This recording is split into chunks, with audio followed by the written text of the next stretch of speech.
The Three Musketeers by Alexandre Dumas. Chapter 35. A Gascon a Match for Cupid. The evening so impatiently waited for by Porthos and by D'Artagnan at last arrived. As was his custom, D'Artagnan presented himself at Milady's at about 9 o'clock. He found her in a charming humour. Never had he been so well received. Our Gascon knew, by the first glance of his eye, that his billet had been delivered, and that this billet had had its effect. Kitty entered to bring some sherbet. Her mistress put on a charming face, and smiled on her graciously. But alas, the poor girl was so sad that she did not even notice Milady's condescension. D'Artagnan looked at the two women, one after the other, and was forced to acknowledge that in his opinion Dame Nature had made a mistake in their formation. To the great lady she had given a heart vile and venal. To the soubrette she had given the heart of a duchess. At 10 o'clock Milady began to appear restless. D'Artagnan knew what she wanted. She looked at the clock, rose, reseated herself, smiled at D'Artagnan with an air which said, "You are very amiable, no doubt, but you would be charming if you would only depart." D'Artagnan rose and took his hat. Milady gave him her hand to kiss. The young man felt her press his hand, and comprehended that this was a sentiment not of coquetry, but of gratitude because of his departure. "She loves him devilishly," he murmured. Then he went out. This time Kitty was nowhere waiting for him, neither in the antechamber, nor in the corridor, nor beneath the great door. It was necessary that D'Artagnan should find alone the staircase and the little chamber. She heard him enter, but she did not raise her head. The young man went to her and took her hands. Then she sobbed aloud. As D'Artagnan had presumed, on receiving his letter, Milady, in a delirium of joy, had told her servant everything, and by way of recompense for the manner in which she had this time executed the commission, she had given Kitty a purse.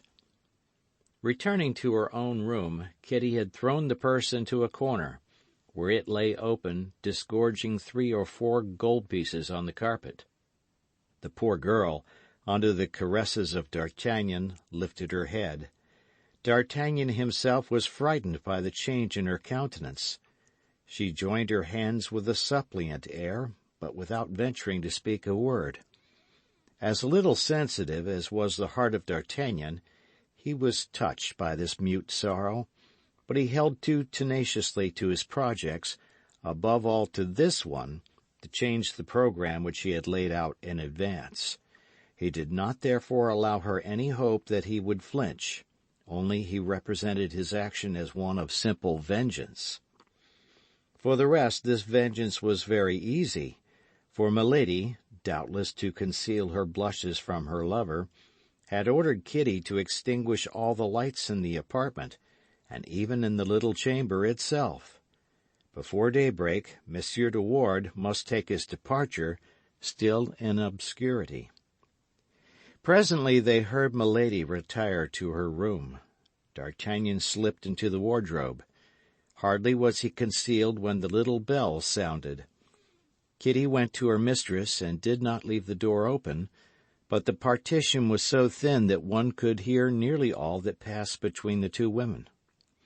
Milady seemed overcome with joy, and made Kitty repeat the smallest details of the pretended interview of the soubrette with de Wardes when he received the letter, how he had responded, what was the expression of his face, if he seemed very amorous. And to all these questions poor Kitty, forced to put on a pleasant face, responded in a stifled voice whose dolorous accent her mistress did not, however, remark, solely because happiness is egotistical. Finally, as the hour for her interview with the Count approached, Milady had everything about her darkened, and ordered Kitty to return to her own chamber, and introduce de Wardes whenever he presented himself. Kitty's detention was not long. Hardly had D'Artagnan seen, through a crevice in his closet, that the whole apartment was in obscurity. Then he slipped out of his concealment at the very moment when Kitty reclosed the door of communication. "What is that noise?" demanded Milady. "It is I," said D'Artagnan in a subdued voice. "I, the Comte de Ward." "Oh, my God," murmured Kitty. "He has not even waited for the hour he himself named." "Well," said Milady in a trembling voice, "why do you not enter? Count, added she, "you know that I wait for you." At this appeal, D'Artagnan drew Kitty quietly away and slipped into the chamber. If rage or sorrow ever torture the heart, it is when a lover receives under a name which is not his own protestations of love addressed to his happy rival. D'Artagnan was in a dolorous situation which he had not foreseen. Jealousy gnawed his heart, and he suffered almost as much as poor Kitty, who at that very moment was crying in the next chamber. "Yes, Count," said Milady in her softest voice, and pressing his hand in her own, "I am happy in the love which your looks and your words have expressed to me every time we have met. I love you. Oh, tomorrow I must have some pledge from you which will prove that you think of me, and that you may not forget me. Take this." And she slipped a ring from her finger onto D'Artagnan's. D'Artagnan remembered having seen this ring on the finger of Milady. It was a magnificent sapphire, encircled with brilliants. The first movement of D'Artagnan was to return it, but Milady added, No, keep that ring for love of me. Besides, in accepting it," she added in a voice full of emotion, "you render me a much greater service than you imagine." "This woman is full of mysteries," murmured D'Artagnan to himself. At that instant he felt himself ready to reveal all. He even opened his mouth to tell Milady who he was, and with what a revengeful purpose he had come. But she added, "Poor angel, whom that monster of a Gascon barely failed to kill." The monster was himself. "Oh," continued Milady, "do your wounds still make you suffer?" "Yes, much," said D'Artagnan, who did not well know how to answer. "Be tranquil," murmured Milady. "I will avenge you, and cruelly." "Peste!" said D'Artagnan to himself. "The moment for confidences has not yet come." It took some time for D'Artagnan to resume this little dialogue, but then all the ideas of vengeance which he had brought with him had completely vanished.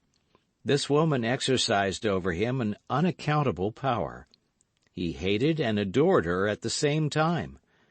He would not have believed that two sentiments so opposite could dwell in the same heart, and by their union constitute a passion so strange and, as it were, diabolical. Presently it sounded 1 o'clock. It was necessary to separate. D'Artagnan, at the moment of quitting Milady, felt only the liveliest regret at the parting, and as they addressed each other in a reciprocally passionate adieu, another interview was arranged for the following week. Poor Kitty hoped to speak a few words to D'Artagnan when he passed through her chamber, but Milady herself reconducted him through the darkness, and only quit him at the staircase. The next morning D'Artagnan ran to find Athos. He was engaged in an adventure so singular that he wished for counsel. He therefore told him all. "Your Milady," said he, "appears to be an infamous creature, but not the less you have done wrong to deceive her. In one fashion or another you have a terrible enemy on your hands." While thus speaking, Athos regarded with attention the sapphire set with diamonds which had taken, on D'Artagnan's finger, the place of the queen's ring, carefully kept in a casket. "You notice my ring?" said the Gascon, proud to display so rich a gift in the eyes of his friends. "Yes," said Athos. "It reminds me of a family jewel." "It is beautiful, is it not?" said D'Artagnan. "Yes," said Athos. "Magnificent. I did not think two sapphires of such a fine water existed. Have you traded it for your diamond?"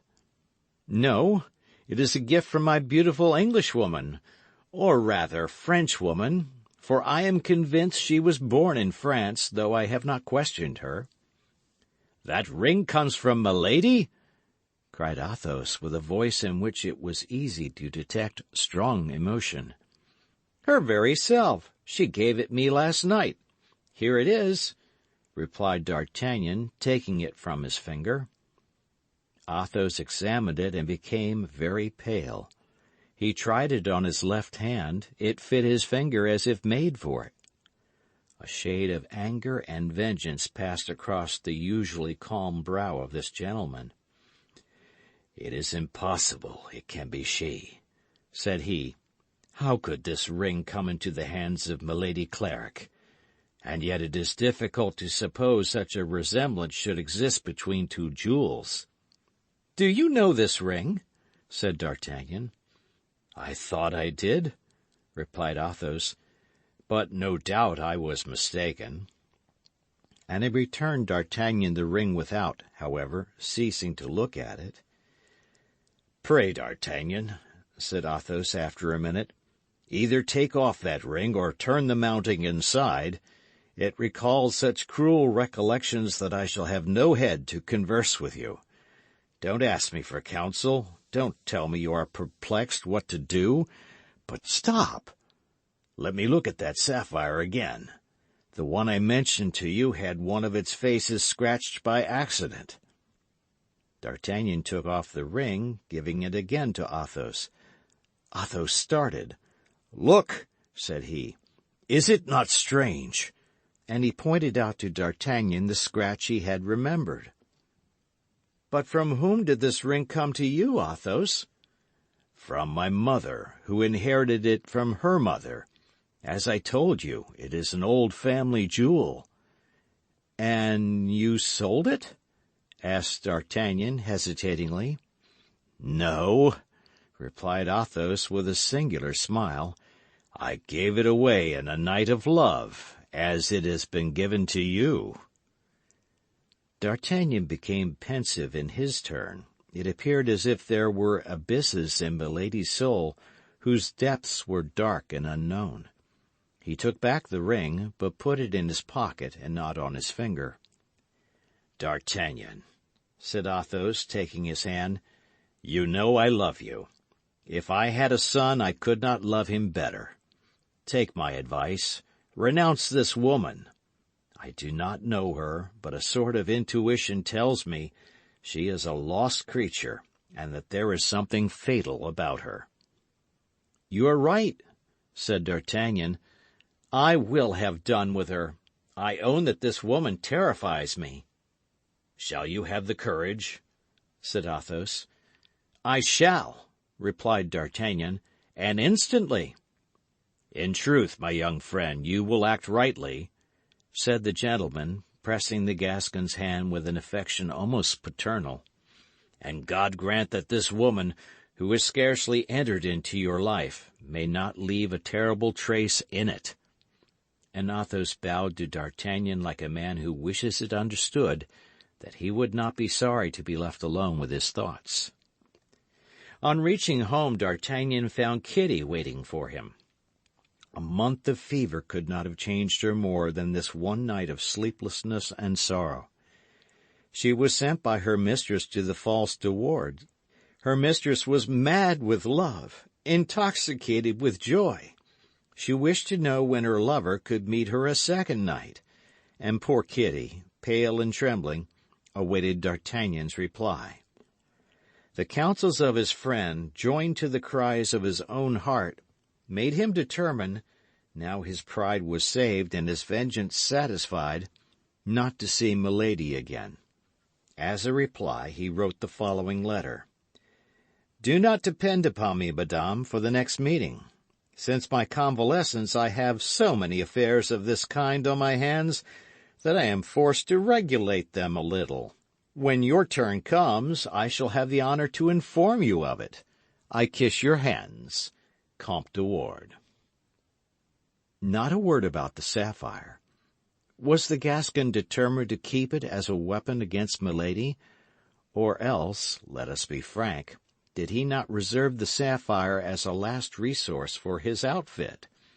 It would be wrong to judge the actions of one period from the point of view of another.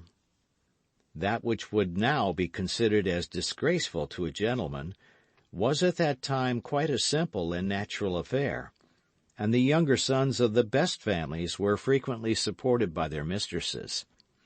D'Artagnan gave the open letter to Kitty, who at first was unable to comprehend it, but who became almost wild with joy on reading it a second time. She could scarcely believe in her happiness, and D'Artagnan was forced to renew with the living voice the assurances which he had written. And whatever might be, considering the violent character of Milady, the danger which the poor girl incurred in giving this billet to her mistress, she ran back to the Place Royale as fast as her legs could carry her. The heart of the best woman is pitiless toward the sorrows of a rival.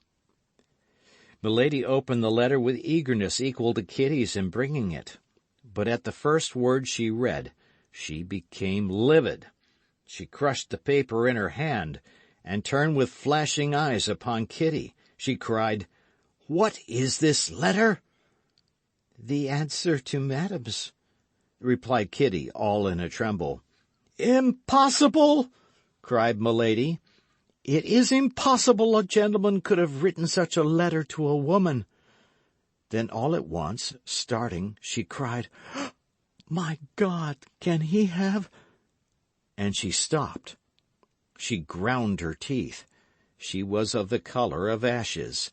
She tried to go toward the window for air, but she could only stretch forth her arms. Her legs failed her, and she sank into an armchair.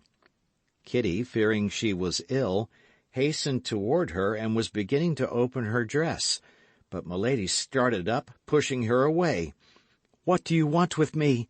said she, "and why do you place your hand on me?"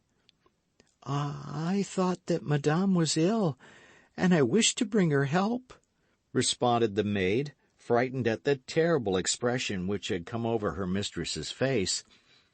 "I faint? I? Do you take me for half a woman? When I am insulted, I do not faint. I avenge myself." And she made a sign for Kitty to leave the room. End of chapter.